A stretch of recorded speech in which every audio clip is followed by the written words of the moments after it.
kesempatan ini dapat kita terima dengan baik. Ketua kelas untuk memimpin doa pada kesempatan ini kami persilakan.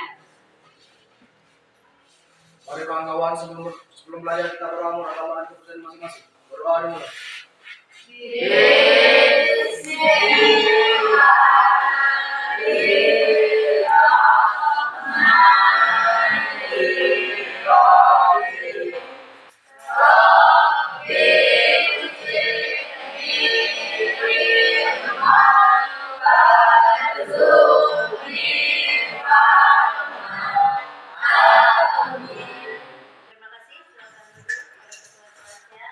Selanjutnya Ibu akan mengecek siapa saja yang tidak hadir pada kesempatan ini. Setelah Ibu lihat sepertinya ada rekan kalian salah satunya Deko ya tidak hadir ya.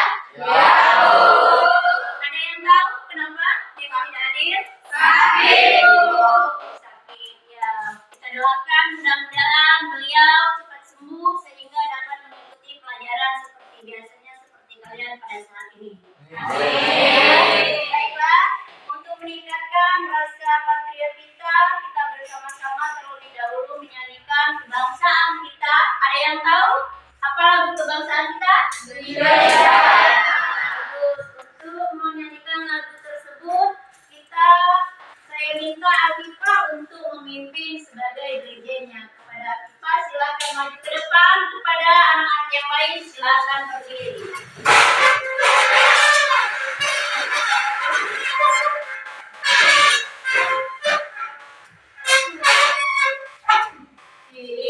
Indonesia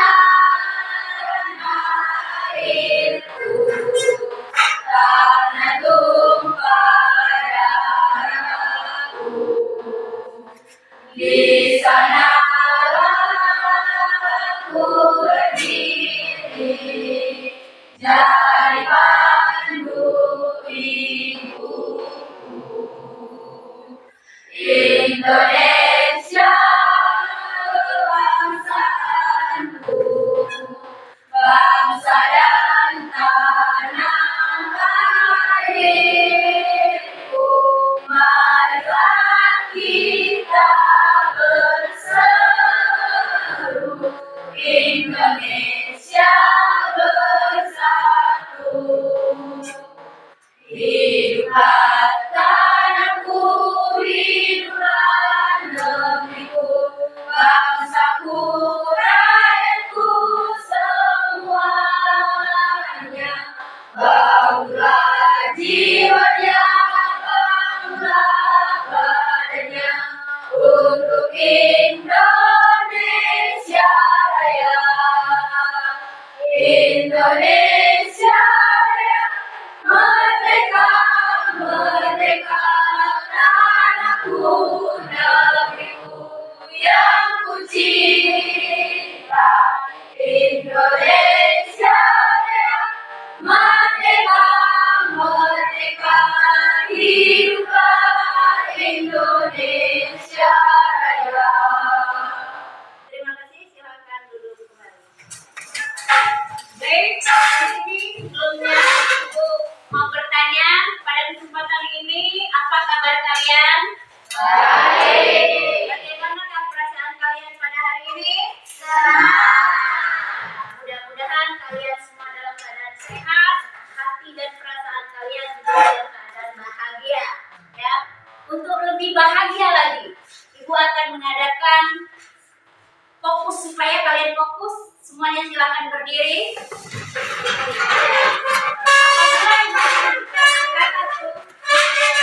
Pegang kepala kalian. Dan apabila Ibu menyebutkan angka 2, pundak yang kalian pegang, dan angka 3 Ibu sebutkan, maka pinggang yang kalian pegang. Ya, Ibu mulai. Coba. 1, 2, 3, 3, 2, 3, 3, 2, 1, 1, 2, 2, 1, 3, 2, 1, 2, 3. Selesai. Ternyata masih fokus. Tepuk tangan untuk kita. Selanjutnya di seminar ya,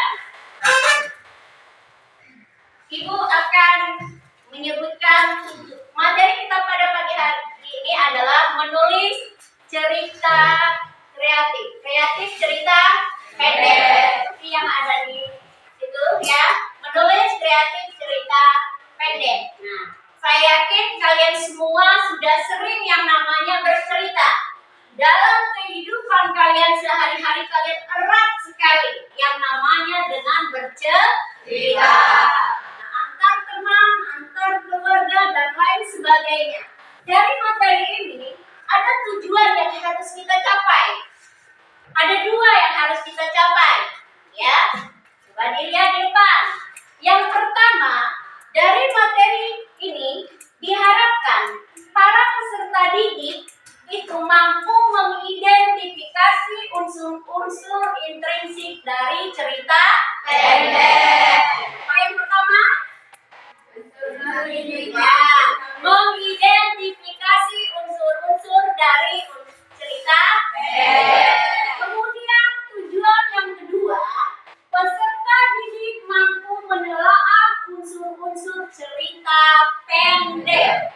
Menelaah unsur-unsur dari cerita pendek. Dari tujuan ini, Ibu harapkan setelah pembelajaran kalian mampu menelaah, mengidentifikasi bagian mana yang dikatakan unsur intrinsiknya.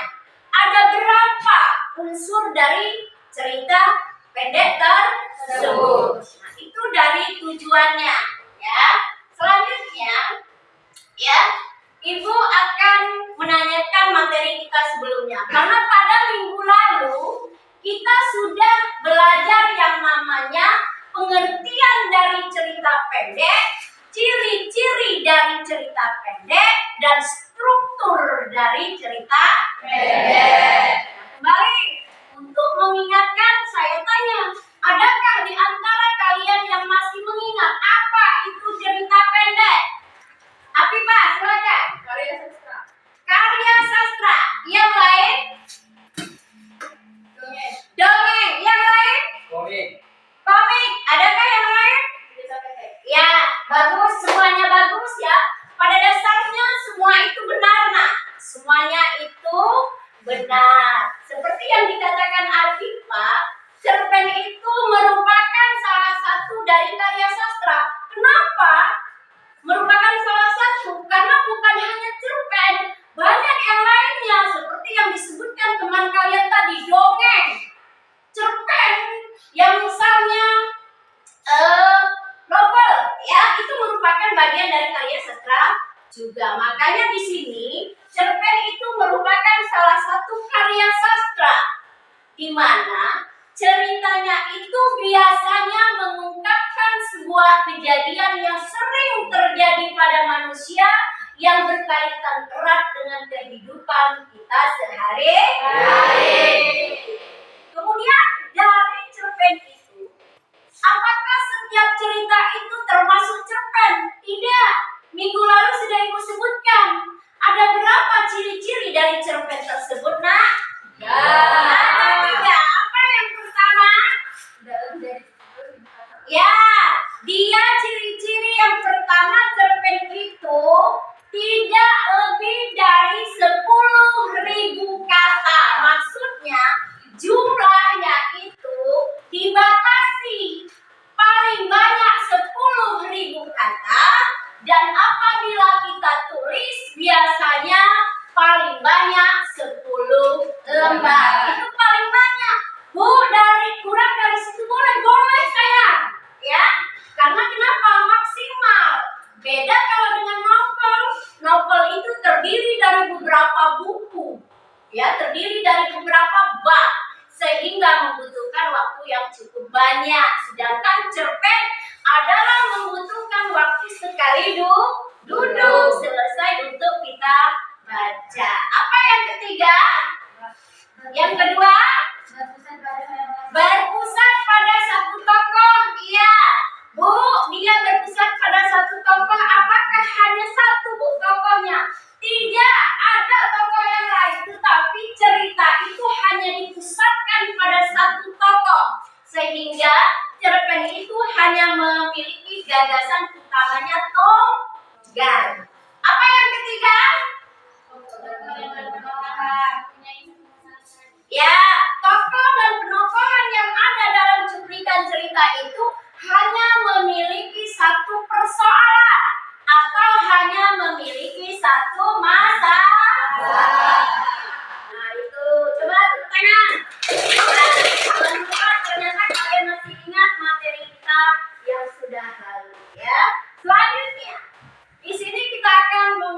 memasuki materi kita pada hari ini, seperti tujuannya tadi, bahwasanya kalian harus mampu mengidentifikasi unsur-unsur dari cerpen.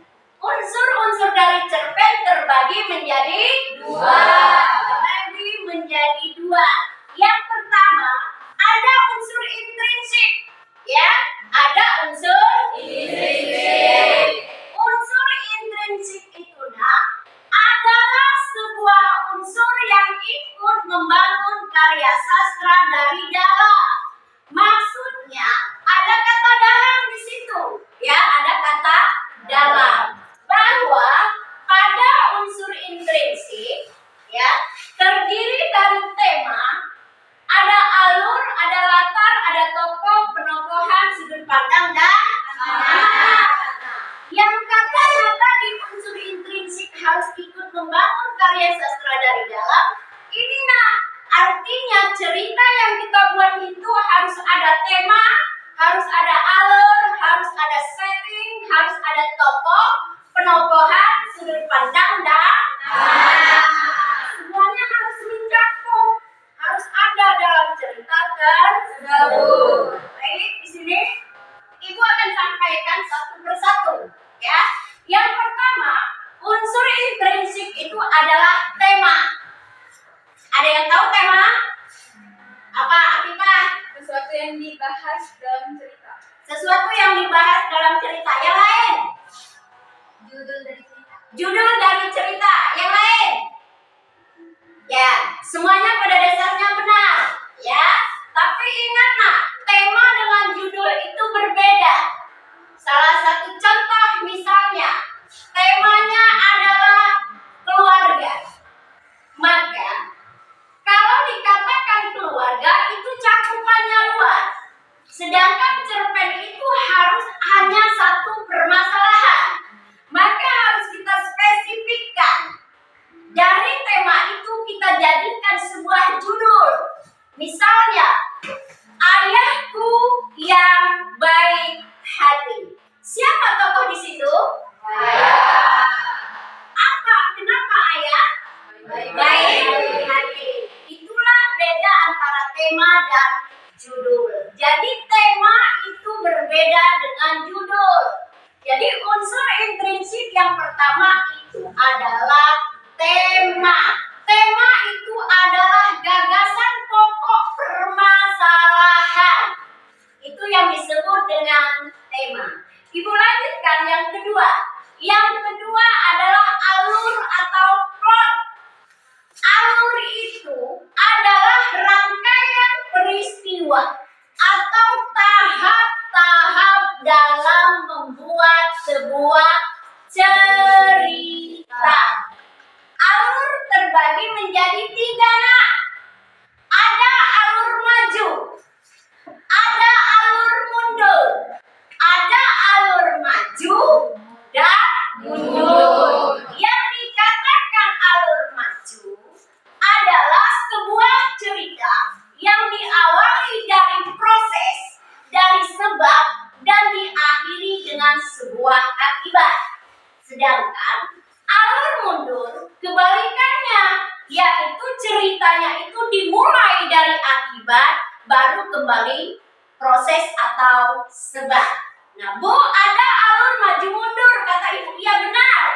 Cerita itu boleh awalnya dimulai dari sebab dulu, tiba-tiba nanti kembali lagi mundur ke masa yang lalu. Itu disebut alur maju mundur. Jadi unsur yang kedua adalah alur. Alur itu terbagi menjadi 3, ya. Itu tadi. Ibu lanjutkan, ya. Unsur intrinsik yang ketiga adalah latar atau setting. Nah, dalam sebuah cerita pasti harus menggunakan latar. Latar atau setting itu terbagi menjadi 3. Menjadi 3. Apa saja? Yang pertama ada latar waktu, ada latar tempat, dan latar suasana. Yang dikatakan latar waktu, misalnya pada bulan lalu kami pergi bersama-sama berlibur ke Pulau Dewata Bali. Itu adalah latar waktu.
ucapan atau dialog antara satu orang dengan satu orang berikutnya, timbullah sebuah unsur berikutnya, yaitu unsur penokohan. Yang dikatakan unsur penokohan itu adalah sifat atau karakter dari tokoh tadi. Ada sifat dan karakter manusia itu seperti misalnya orang itu baik, jahat, cerdik, pandai, lincah, dan lain-lain. Itu yang dikatakan penokohan, artinya timbul setelah adanya tokoh. Baik, Ibu lanjutkan yang berikutnya adalah unsur sudut pandang. Nah, sudut pandang itu cara pengarang menyampaikan sebuah ceritanya, menggambarkan. Nah, sudut pandang ada yang menggunakan sudut pandang orang pertama. Misalnya, ada kata saya. Itu termasuk sudut pandang menggunakan orang pertama. Contoh dalam kalimatnya. Saya dan teman-teman saya belajar hari ini cukup baik. Maka yang menyampaikan adalah orang pertama. Berikutnya, selain orang pertama, cara pengarang itu menyampaikan bisa menggunakan sudut pandang orang kedua. Boleh ya. Ada juga menggunakan sudut pandang orang ketiga. Misalnya mereka sekelompok itu termasuk sudut pandang orang ketiga. Jadi cara pengarang untuk menyampaikan sebuah cerita tersebut boleh menggunakan sudut pandang pertama, boleh menggunakan sudut pandang kedua, boleh menggunakan ketiga. Nah, selanjutnya di situ ada amanat. Nah, yang namanya sebuah cerita, sebuah kejadian, pasti ada amanat. Yang dikatakan amanat itu adalah hikmah dari cerita itu, ya. Kemudian atau apa yang ada dalam cerita itu kita dapat mengambil pesannya. Yang terkadang pesannya ada yang mengandung pesan moral agama, ya, pesan sosial dan lain-lain. Jadi pada amanat itulah letak kesimpulan. Setelah kita membaca cerita, maka kita akan menyimpulkan, oh ini maksud dari cerita tersebut. Karena pada amanat itulah bisa kita cerna bahwa itu kesimpulan dari cerita tersebut. Nah, jadi ada berapa unsur intrinsipnya tadi? Ada berapa? Ada tuh 7. Yang pertama tema. Yang kedua ketiga keempat lima enam sudut pandang 7 amanat. Itu ya, tolong dipahami. Sampai di sini saya lanjutkan unsur yang kedua. Tadi ada unsur intrinsik, ya. Unsur yang ikut membangun karya sastra dari dalam. Berikutnya, yang kedua ada unsur ekstrinsik. Unsur ekstrinsik itu adalah unsur yang ikut membangun karya sastra dari luar. Maksudnya apa dari luar? Di situ ada 3. Ada latar belakang pengarang. Cerita yang ada pada cerita itu boleh menyangkut proses tragedi atau kejadian yang terjadi pada pengarang. Boleh juga berasal dari latar belakang masyarakat. Boleh juga sebuah cerita yang mengandung norma-norma. Misalnya norma agama, norma budaya, dan norma sejarah. Jadi ada 2 unsur dari sebuah cerita pendek, ya. Berikutnya, dari materi ini, ya, Ibu akan bertanya kepada kalian, apakah kalian ada yang kurang paham? Ya, silakan. Bu, apakah dalam alur agama itu dalam sebuah cerita harus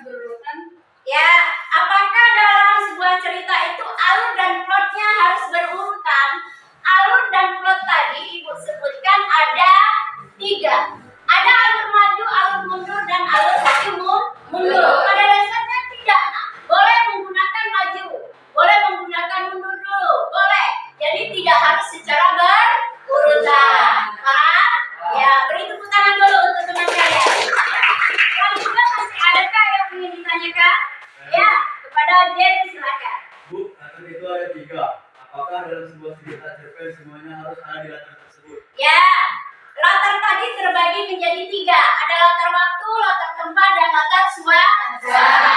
Apakah Bu, dalam sebuah cerita ketiga latar itu harus ada semua? Iya, jawabannya iya. Karena yang namanya sebuah cerita yang ingin kita sampaikan kepada orang lain itu sebaiknya lengkap. Sehingga cerita kita dapat dipahami dengan baik. Jadi cerita itu cukup lengkap. Maka membutuhkan latar waktu, tempat, dan suasana. Ya, tepuk tangan buat Jerry. Ya, berikutnya masih ada. Ya, kepada Maura silakan. Bu, unsur ekstrinsik tadi ada 3 nilai moral yang terkandung pada kutipan cerpen. Apakah misal ada salah satu cerpen, apakah tiganya itu masuk semua atau salah satu saja? Oh ya, Ibu. Maksudnya Bu, dari nilai moral tadi terbagi menjadi 3. Ada nilai agama, budaya, dan sosial. Apakah Bu dalam satu cerita 3 dari nilai moral itu harus ada? Tidak harus, nak. Misalnya hanya menceritakan sebuah budaya, maka boleh cukup hanya 1. Ya, tidak harus ketiga-tiganya. Pas yang lain? Ya, tangan untuk kita semua. Selanjutnya, ya di sini sebelum kita masuk ke sebuah tugas yang ingin Ibu bagikan, semuanya berdiri kembali. Ya, terus sepertinya sudah selalu semangat, ya, terutama pagi ini, ya. Seperti tadi, intinya dibersihkan 1 kepala, 2 punggung, 3. Ya. Dimulai. 1, 2, 3, 2, 3, 1, 3, 2, 1. Selesai. Tepuk tangan untuk. Silakan duduk kembali. Baiklah, ya.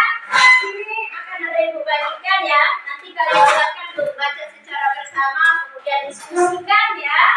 Nah, kemudian Ibu bagikan secara kelompok. Kelompok 1, kelompok 2, kelompok 3, kelompok 4, dan kelompok 5. Ternyata terdiri dari kelompok, ya, jumlahnya 5 kelompok. Ya, silakan dibaca secara bersama, kemudian didiskusikan. Ya, Ibu beri waktu selama 10 menit. Ya. Kalau sudah, boleh kalian maju atau sampaikan hasil diskusinya sambil kalian mengerjakan. Jika ada yang mau ditanyakan, boleh, ya. Silakan. Ya, kelompok ini ada yang mau ditanyakan?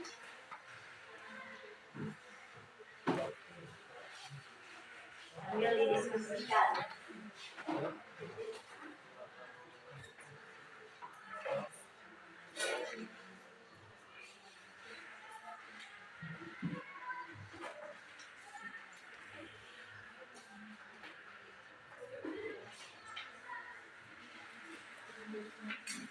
Ya, ini kelompok berapa ini?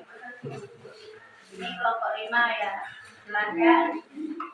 Ya, kalau ada yang kurang paham boleh ditanyakan kepada Ibu atau didiskusikan antar teman-temannya.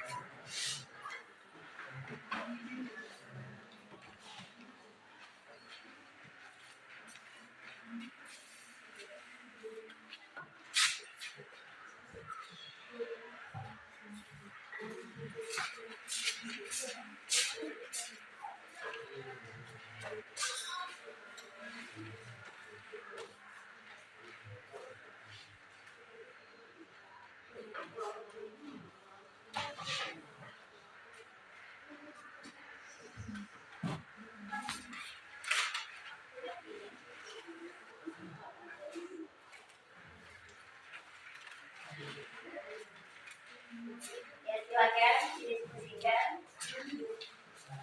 Dari kelompok 1 ada permasalahan. Ya, baca dulu ya, baru didiskusikan. Jangan lupa buat nama-nama dari kelompok kalian.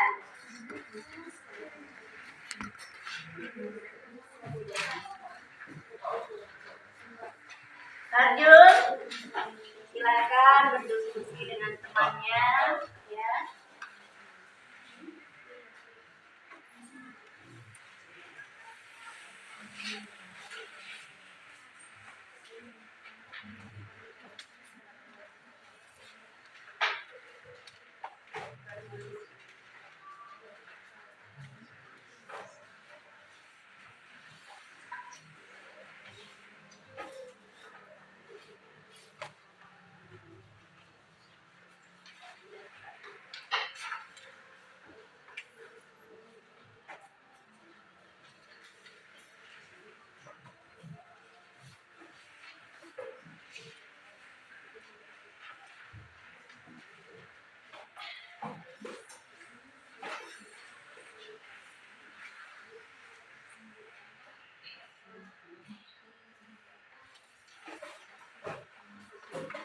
Kelompok 3 ini ya.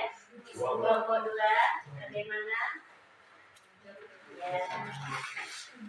Sudah bisa, ya, didiskusikan jika ada yang kurang paham.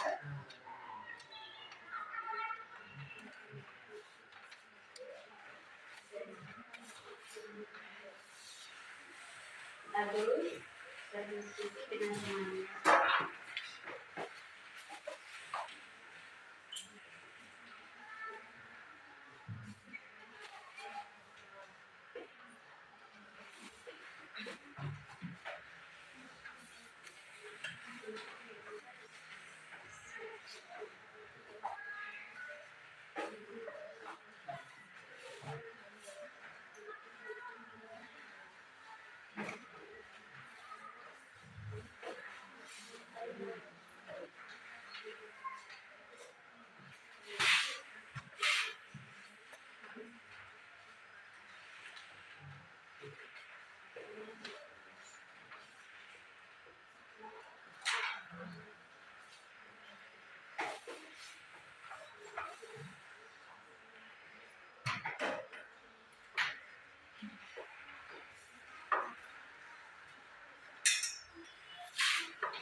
Kelompok 5 ya.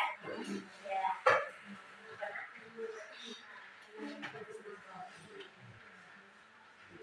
Iya. Silakan.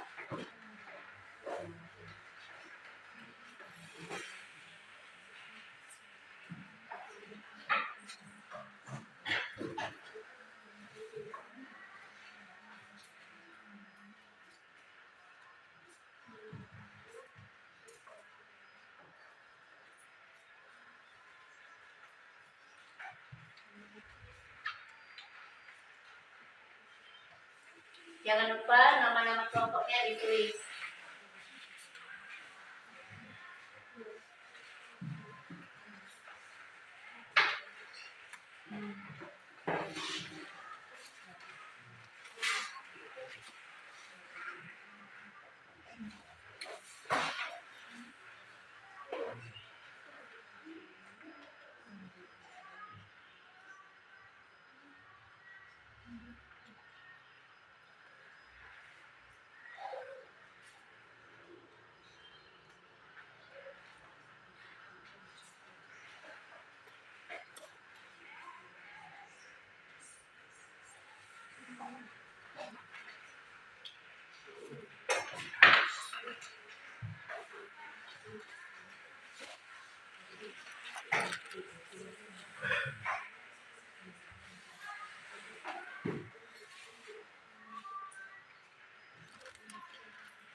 Ya.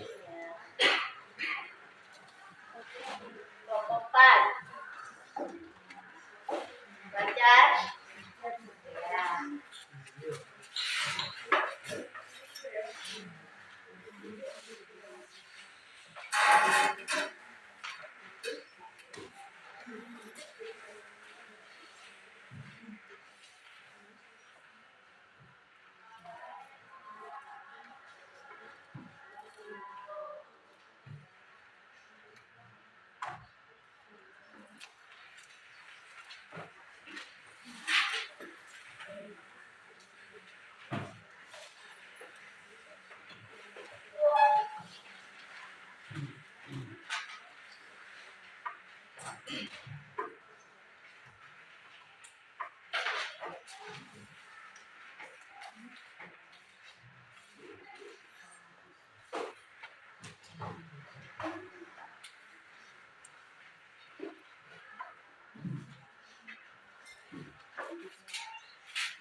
Justina, ada yang bingung? Silahkan dibaca, didiskusikan.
Sudah selesai apa belum? Sudah. Belum.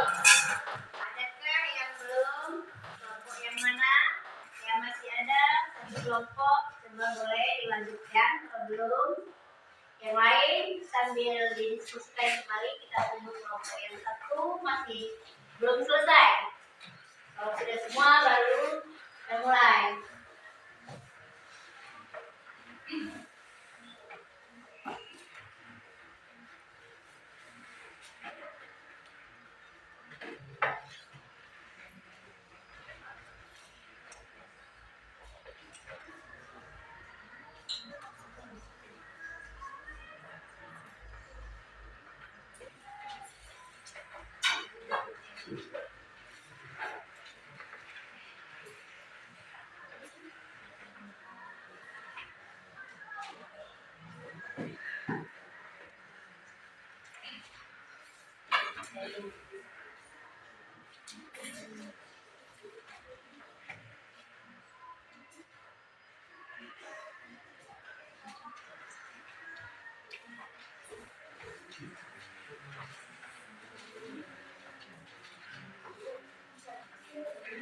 Ya.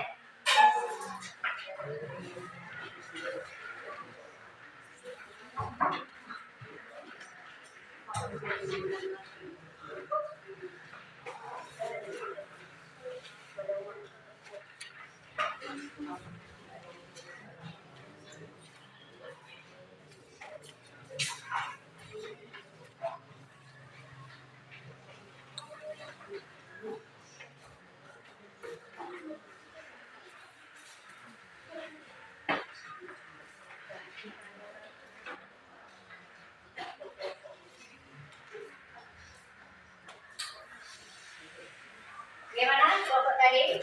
Belum? Belum juga.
Ibu udah?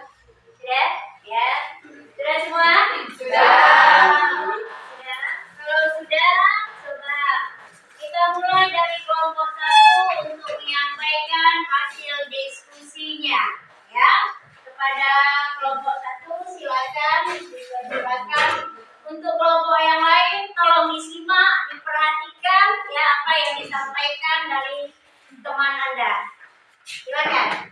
Assalamualaikum warahmatullahi wabarakatuh. Waalaikumsalam warahmatullahi wabarakatuh.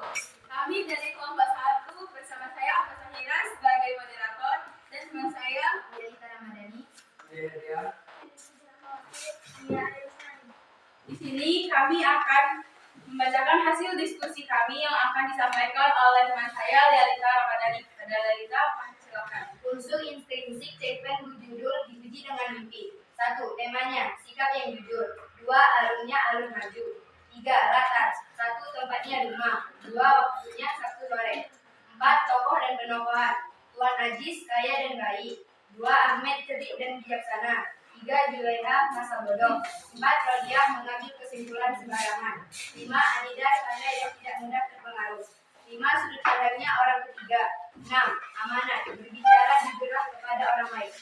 Ya,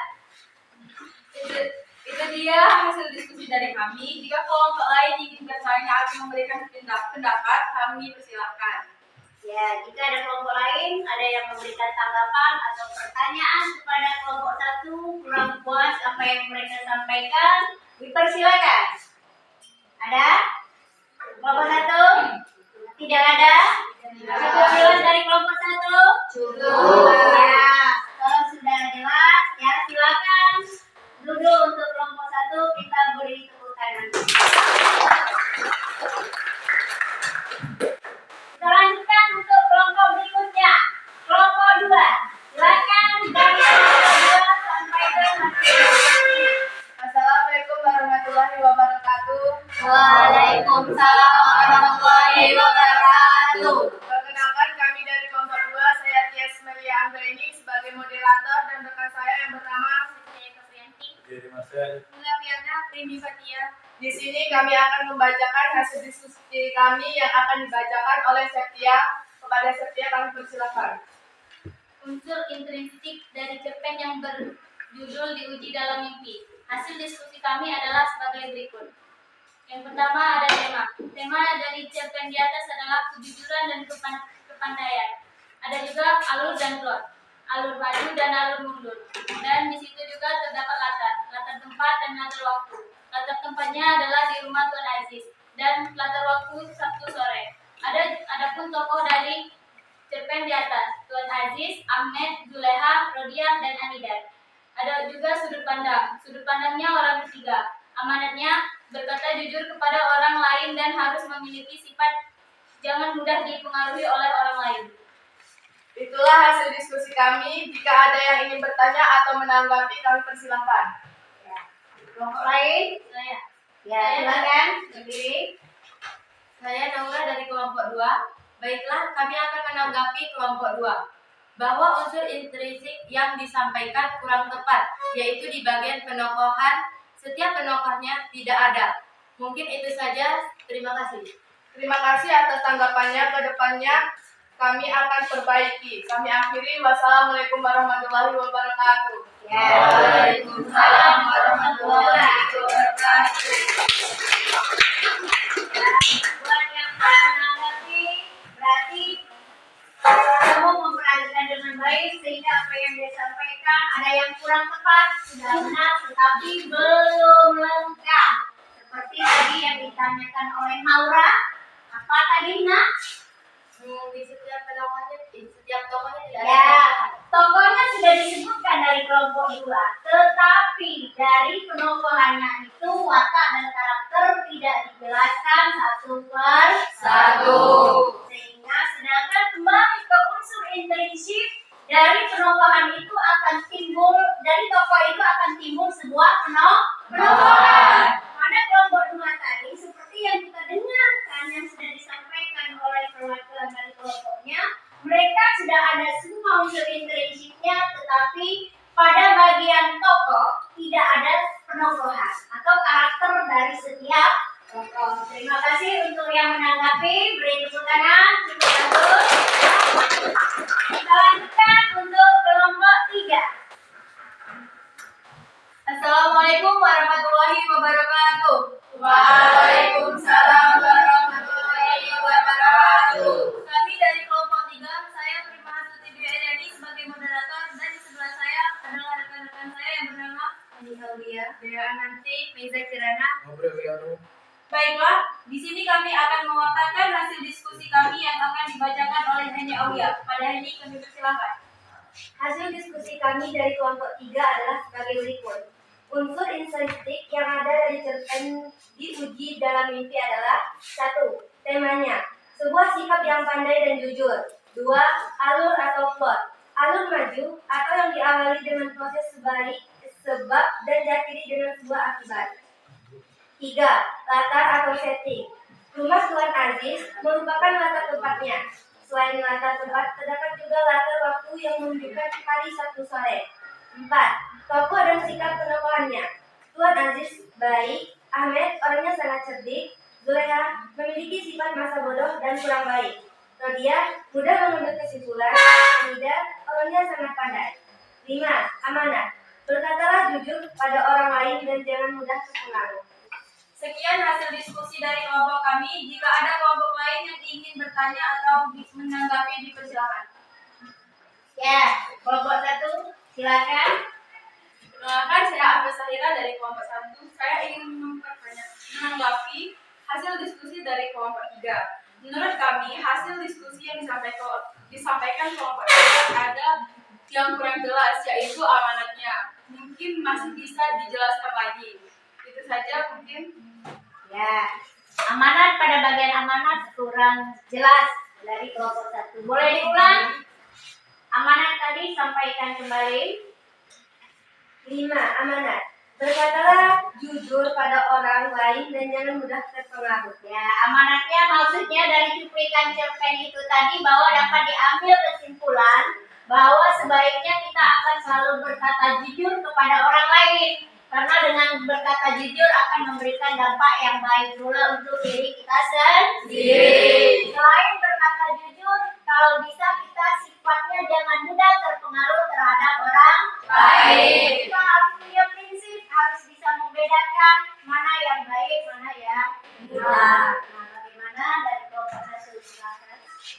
Terima kasih atas tanggapannya. Kedepannya akan kami perbaiki. Saya akhiri. Wassalamualaikum warahmatullahi wabarakatuh. Waalaikumsalam warahmatullahi wabarakatuh. Beri tepuk tangan juga untuk yang menanggapi. Kita lanjutkan pada kelompok 4. Pada kelompok 4 kami persilakan. Assalamualaikum warahmatullahi wabarakatuh. Perkenalkan.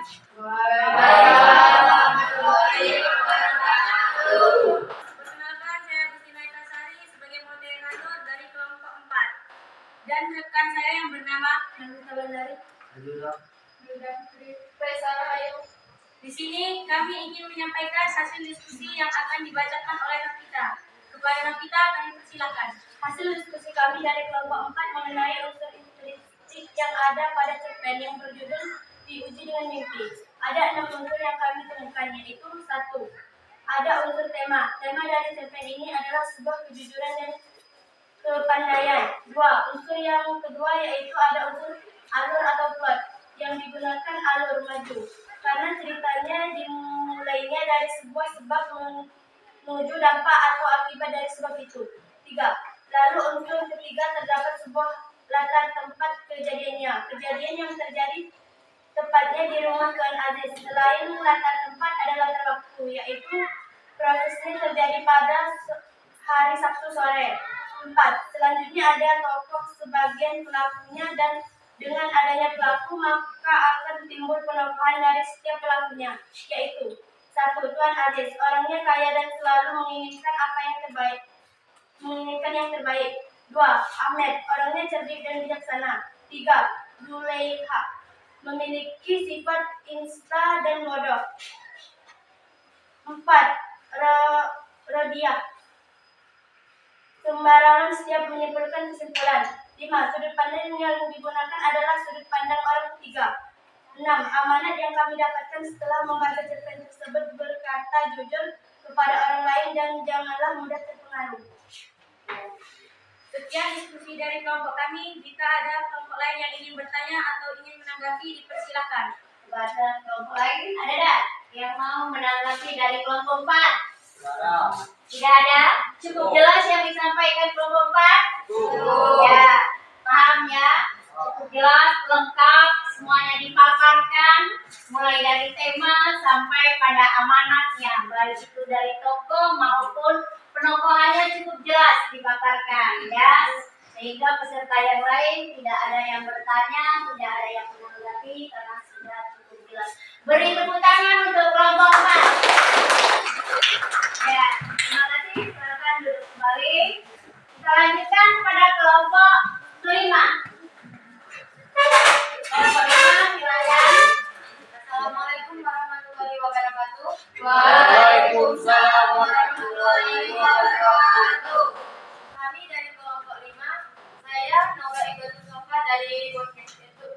Sebagai moderator di samping saya Sriati. Kami akan menyampaikan diskusi kami yang akan disampaikan oleh Sriati. Saya akan menyampaikan hasil diskusi kami dari cerpen yang berjudul Diuji dengan Mimpi. Di mana dari cerpen itu ada unsur-unsur intrinsisnya, yaitu yang pertama, adanya sebuah tema yang bisa kami temukan, yaitu sifat kejujuran dan kepandaian. Kedua, alur yang dipakai adalah alur maju atau lirik. Ketiga, adanya salah satu latar tempat dan waktu. Keempat, ada tokoh dan penokohan, yaitu Ahmed, orang yang paling bijaksana. Zuleha, sebaliknya dari Ahmed, sikapnya masa bodoh. Tuan Aziz, orangnya yang selalu baik terhadap siapapun. Rodia, orangnya sembarangan dalam berbagai hal. Terakhir ada Anida, yang sangat pandai dan selalu berhati-hati. Kelima, sudut pandangnya menguatkan orang ketiga. Keenam, amanat. Kalau kita itu harus berkata jujur kepada orang lain dan jangan mudah terpengaruh. Baik, itu saja yang akan kami sampaikan. Apabila ada tanggapan, boleh dari kelompok lain. Ya, itu sepertinya ada dari kelompok 4. Silakan. Berdasarkan hasil diskusi kelompok 5 yang sudah disampaikan tadi, menurut kami sudah benar. Tapi ada yang belum lengkap, yaitu unsur latarnya tidak dijelaskan latarnya, di mana dan kapan waktu terjadinya. Terima kasih. Terima kasih atas tanggapan dari kelompok 4. Lain kali akan kami perbaiki. Terima kasih. Ya, itu dari lengkap, tetapi yang belum lengkapnya adalah latar tempat dan Di mana dan kapan waktu? ya, di mana dan kapan waktu kejadian dari cerita tersebut. Dari pertanyaan kelompok 4, adakah kelompok yang lain bisa memberikan penjelasan? Menambahkan dari apa yang disampaikan oleh kelompok 5? Latar tempatnya di mana? Di mana? Di rumah Tuan Aziz. Latar waktunya di mana itu? 1 sore. Ya. Prosesnya terjadi pada hari Sabtu sore. Ya, jadi dari kelompok 5 tadi tidak begitu jelas kapan kejadiannya dan di mana proses terjadinya, sehingga dari kelompok 4 menimbulkan sebuah pertanyaan. Ya, beri tepuk tangan untuk kelompok 5. Semua dari kelompok sudah menyampaikan hasil diskusinya. Menurut Ibu semuanya sudah bagus ya, tetapi ada beberapa bagian-bagian yang kurang lengkap. Makanya tadi diberi kesempatan oleh semua moderator dari setiap kelompok itu memberikan sebuah tanggapan. Kalau kalian fokus, kalian perhatikan dengan baik, kalian dengar dengan baik, maka cukup jelas di situ. Ada beberapa bagian dari kelompok tadi yang tidak lengkap. Contohnya dari kelompok 5 dan kelompok 2 tadi ya sudah disebutkan, sudah tepat, unsur-unsurnya sudah ada semua, tetapi tidak jelas. Karena tidak jelas, maka timbullah sebuah pertanyaan dari kelompok yang baik. Ya, jadi di sini ya unsur-unsur dalam membuat sebuah cerita itu harus ada semua. Ya, tanpa ada sebuah tema maka tidak bisa. Tidak ada alurnya sembarangan, tidak jelas alurnya. Apa alur maju, apa alur mundur, atau maju mundur, maka cerita itu tidak akan baik. Tidak bisa diuraikan dengan baik, tidak bisa dipaparkan dengan baik. Oleh sebab itu, ketika kita bercerita, seharusnya harus tahu tahapan-tahapan ketika kita ingin bercerita. Sehingga proses cerita itu bisa dipahami oleh orang lain dengan baik dan mudah. Karena apabila bola memutar kembali lagi, dan seterusnya, tahapan-tahapan itu tidak tepat, maka orang yang mendengarkan cerita, orang yang membaca cerita, tidak akan mudah bisa menerima apa maksud dari cerita yang kita sampaikan. Begitu juga unsur-unsur yang lainnya, ya, plotnya, settingnya harus ada semua. Kalau hanya ada latar waktu, tidak dipaparkan kejadiannya itu sebenarnya di mana, seperti kelompok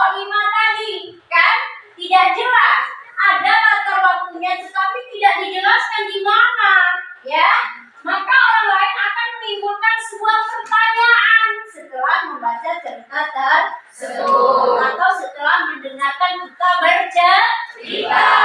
Maka dari itu sebaiknya harus lengkap, baik itu latar waktu maupun latar tempatnya maupun suasana. Apa suasana yang ada dalam cerita tersebut? Selain plot dan alur, unsur intrinsiknya tadi yang lainnya adalah apa? Tokoh, ya, tokoh. Tanpa ada tokoh, seperti yang Ibu katakan, yang namanya sebuah cerita itu pasti ada pemeran, pasti ada tokohnya, pasti ada pelaku. Maka dari itu, pelaku dalam sebuah cerita itu tidak boleh tidak ada, maka tidak akan ada yang menyampaikan dan tidak akan ada sebuah penokohan, karena penokohan itu sendiri timbul setelah adanya tokoh, ya.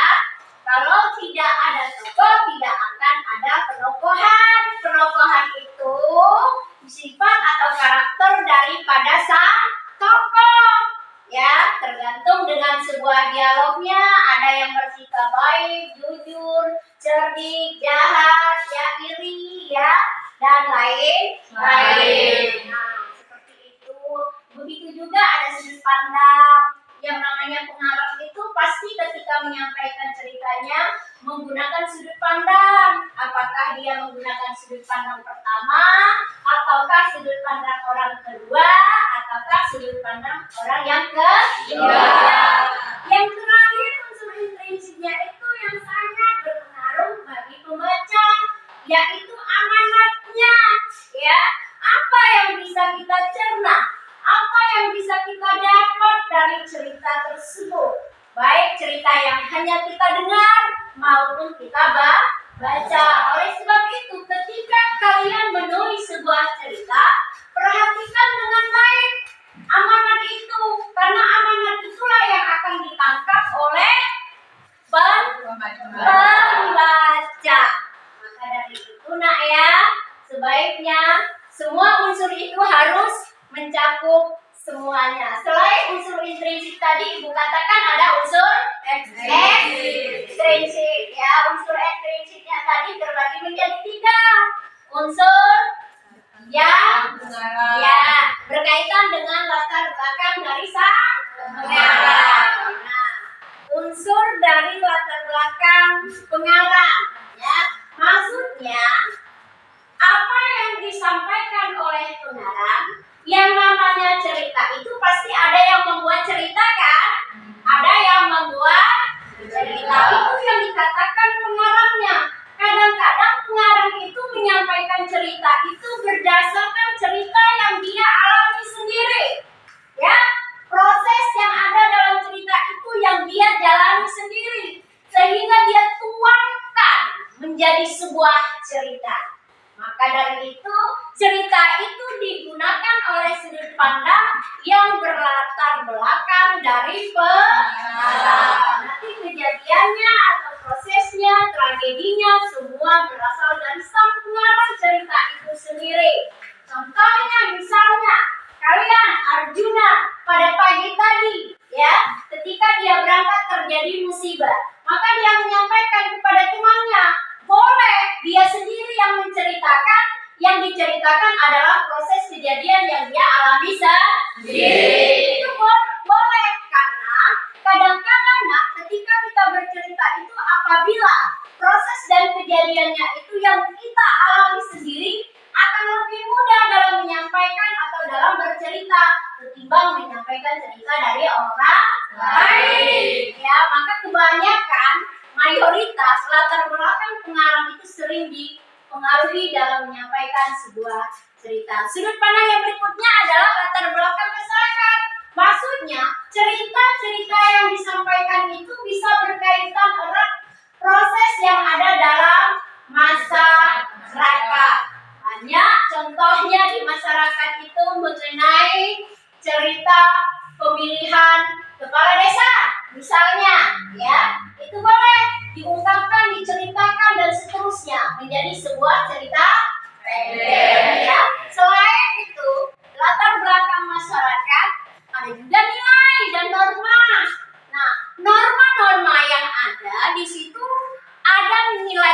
sosial, nilai budaya, dan nilai agama.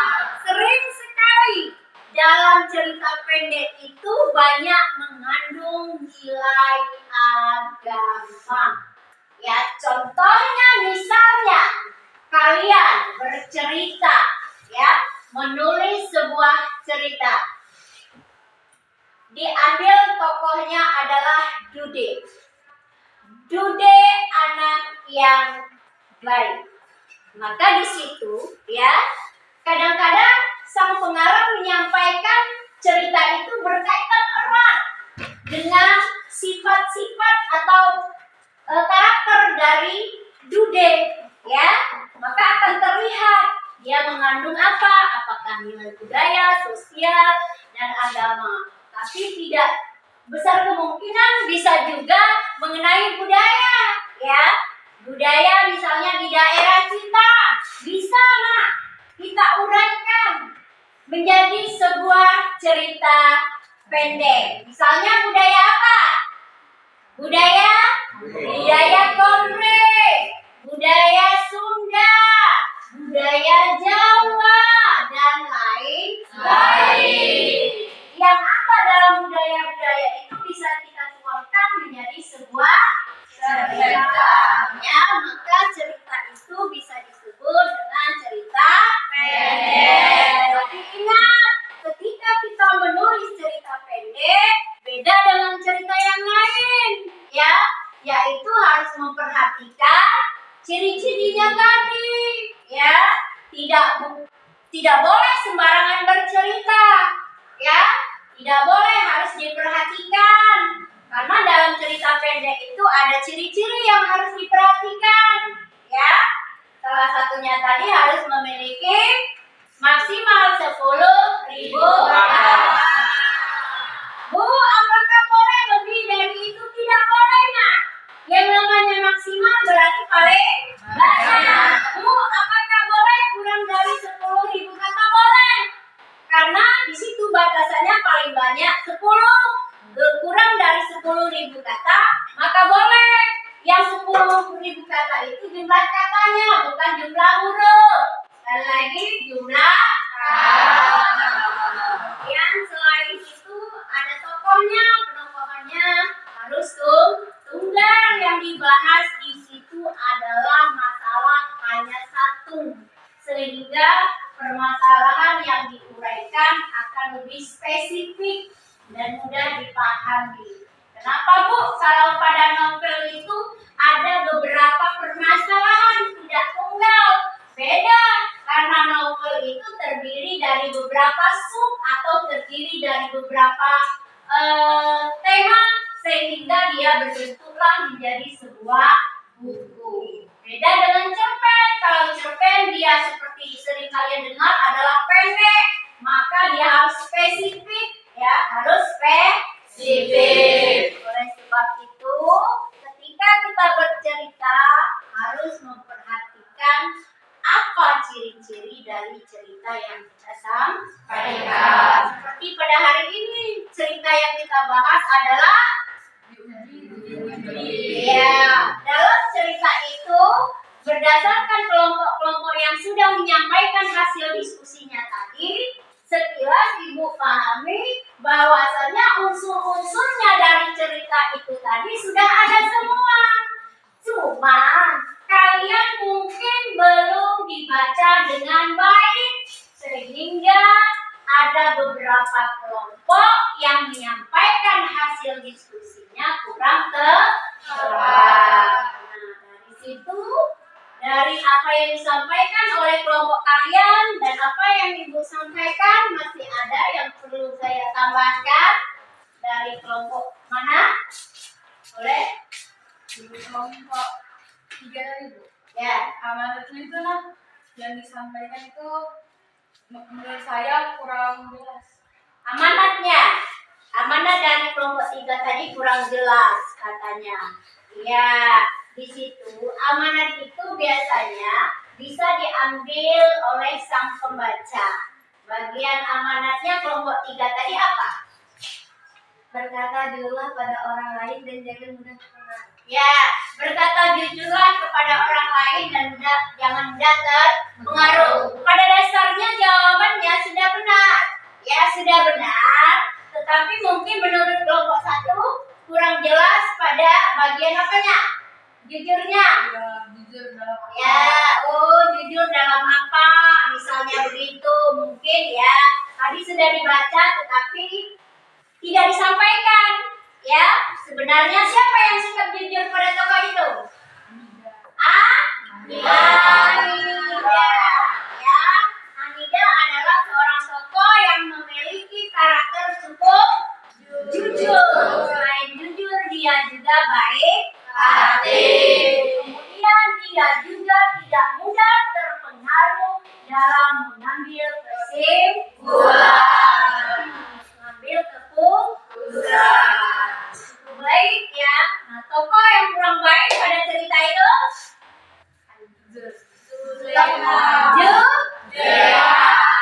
apa sikapnya? Ya, sikapnya masa bodoh, tidak peduli, tidak menghiraukan orang lain, seakan-akan tidak membutuhkan orang lain. Sehingga dia bersikap masa bodoh, terserah. Padahal di kehidupan kita sehari-hari itu ya, pasti kita itu harus berinteraksi antara satu dengan yang lain. Maka sikap masa bodoh itu pada dasarnya tidak tepat, nah. Kita harus ada rasa peduli kepada orang lain, ya, menghargai orang lain. Jangan merasa diri kita sendiri yang paling oke, yang paling hebat, paling pintar. Orang-orang yang demikian biasanya memiliki sifat yang sombong dan angkuh, sehingga timbullah masa bodoh kepada orang lain. Contoh kalian dalam ruangan, ya, dalam kelas, kalian itu di satu kelas terdiri dari beberapa siswa, ya, terdiri dari beberapa siswa. Yang namanya sudah satu kelas berarti kalian itu sudah selalu bersama dalam keseharian. Sebaiknya kalian itu saling peduli sehingga kelas itu akan tercipta nyaman, tercipta enak, ya, saling membutuhkan, saling membantu satu sama lain. Tidak boleh egois. Misalnya kalian adalah siswa yang paling pintar di kelas ini. Ada teman Anda yang kurang, maka bertanya kepada kalian. Akhirnya Anda masa bodoh. Dalam hati Anda, terserah Anda, yang penting saya bisa. Baikkah sikap demikian? Tidak. Adakah yang memiliki sikap demikian? Tidak. Pantaskah sikap itu? Tidak. Jelas tidak atau kurang baik. Apalagi dalam satu ruangan, antar teman itu seharusnya saling peduli. Contoh, teman Anda Deko tidak masuk dikarenakan sakit. Kalau kalian merasa peduli, yaitu boleh ditengok, ya, didoakan semoga teman Anda cepat sembuh dan bisa ikut belajar seperti kalian di sekolah. Ya, kadang-kadang ada yang tidak peduli. Nah, ketika tidak peduli, ketika kita sendiri yang mengalami sakit tidak dipedulikan orang lain atau teman kita, apakah rasanya terhadap diri kita? Jelas akan timbul perasaan tidak enak. Maka dari itu timbulkan rasa kepercayaan. Ya, itu ya dari tokoh-tokoh itu. Selain di situ ada Tuan Ajis. Tuan Ajis itu bagaimana karakternya? Baik. Sudah kaya, orangnya karakternya baik.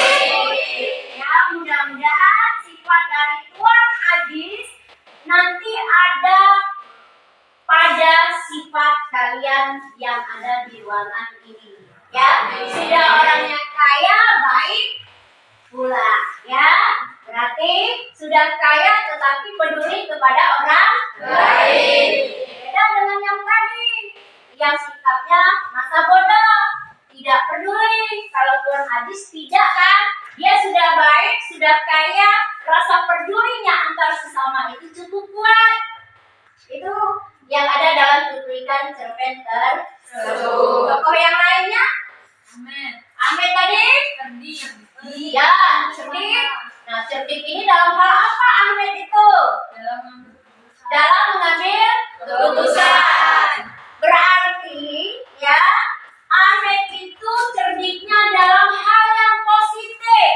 Dalam hal yang positif. Kadang-kadang ada orang itu cerdik, lincah dalam hal yang tidak baik. Misal, ada makanan teman Anda. Saking cerdiknya, teman Anda beranjak, maka Anda ambil. Itu cerdik juga, ya. Tapi cerdik dalam hal yang kurang baik. Ya, tapi kalau Ahmed itu sosok orang yang memiliki sifat atau karakter cerdik, tetapi dalam hal yang positif, ya, dalam hal yang positif. Kalau Rodia, apa karakternya di situ? Ceroboh dalam mengambil kesimpulan. Ya, dia tidak berpikir terlebih dahulu asal mengambil kesimpulan. Ya, sebaiknya setiap kita mengambil keputusan itu harus kita pikirkan terlebih dahulu sehingga apa yang kita ambil keputusan itu memang benar-benar tepat atau benar-benar baik, ya, tidak merugikan diri sendiri. Karena orang yang demikian, yang mudah mengambil kesimpulan, tidak memikirkan dampaknya, maka akan merugikan diri sendiri. Nah, di situ dari materi kita hari ini mengenai unsur-unsur intrinsik dalam sebuah cerpen, kita dapat simpulkan bahwasanya cerita pendek itu sebuah cerita yang dapat kalian juga membuatnya. Kenapa? Karena cerita yang ada dalam cerpen itu sangat besar sekali sebuah kejadian yang sering kita alami dalam kehidupan sehari-hari. Cukup erat prosesnya terjadi dalam kehidupan sehari-hari. Maka kalian pun boleh menyampaikan menjadi sebuah cerita pendek, ya, di mana ketika kita membuat sebuah cerita itu harus memperhatikan unsur-unsur intrinsiknya. Tadi yang sudah Ibu sebutkan, harus ada tema, harus ada alur, harus ada harus ada tokoh. Ya, berikutnya penokohan, selanjutnya sudut pandang dan amanah. Nah, ya, itu kesimpulannya. Mudah-mudahan materi kita pada pagi ini dapat kalian terima dengan baik, ya, bermanfaat bagi kalian, barokah untuk kita semua.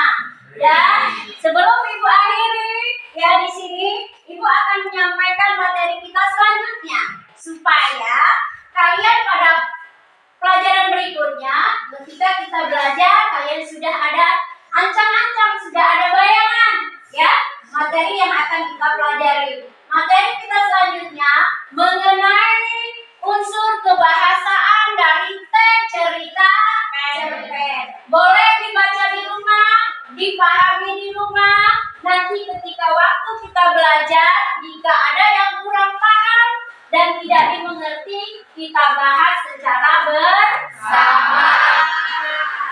Mudah-mudahan apa yang kalian baca, apa yang kalian dengar, apa yang kalian simak dapat diterima dengan baik, ya. Mungkin cukup sampai di sini untuk pertemuan kita hari ini. Mudah-mudahan kalian kedepannya sehat semua. Kita berjumpa kembali dalam keadaan sehat walafiat. Ibu akhiri, wabillahi taufiq wal hidayah. Wassalamualaikum warahmatullahi wabarakatuh. Waalaikumsalam warahmatullahi wabarakatuh.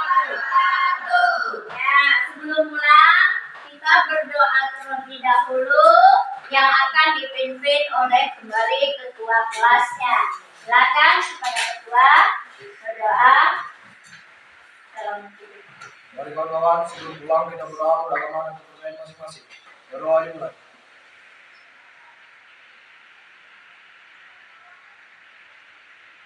Berdoa selesai. Ya, terima kasih ya. Silakan pulang. Hati-hati di jalan. Semoga Bapak di rumah dengan baik.